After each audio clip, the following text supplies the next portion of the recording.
The gun is made almost entirely of plastic.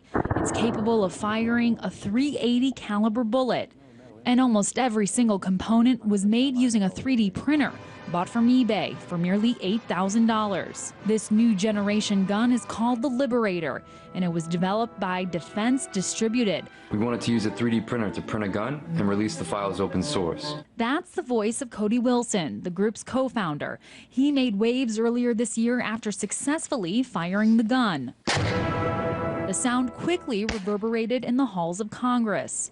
Wilson's demonstration prompted fear from politicians that criminals would be able to arm themselves in the future by printing guns in their basement, something that became particularly easy after file-sharing sites published the gun's blueprint online. But this week, those concerns were mitigated as Congress voted to extend the Undetectable Firearms Act, which effectively bans the sale or possession of firearms that aren't detectable by X-ray machines or metal detectors.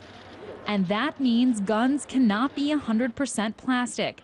For at least 10 more years, they'll be mandated to include steel components. But it seems that the plastic gun is not the only innovation Congress will have to keep its eye on.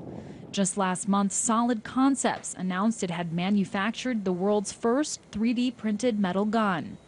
This is the powder. This is actually what starts out in the machine. So this is just, you can see it's basically just loose powder like sand, and this is what levels out in the machine, and then the parts, the geometries, are sliced in very thin layers, and then those layers are melted one layer at a time. The process involves a high-powered laser that fuses small particles into a three-dimensional shape. In response, some gun control advocates have voiced concern that this technology could get into the hands of the wrong people.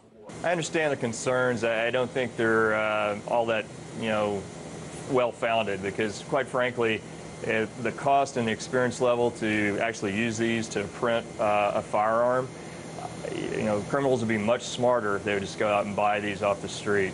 Indeed, right now, these are not the most accessible of printers. Industrial-sized 3D replicators equipped enough to print metal guns can carry a price tag ranging from $600,000 to $1 million. But last week, Michigan Technological University announced it had developed a new low-cost 3D metal printer totaling $1,500. This shift to 3D printers mimics the technological transition we saw happen years ago when the single bullet rifle evolved into the high-powered semi-automatic.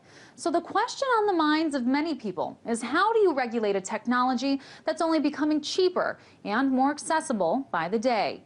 In Washington, Ameera David, RT.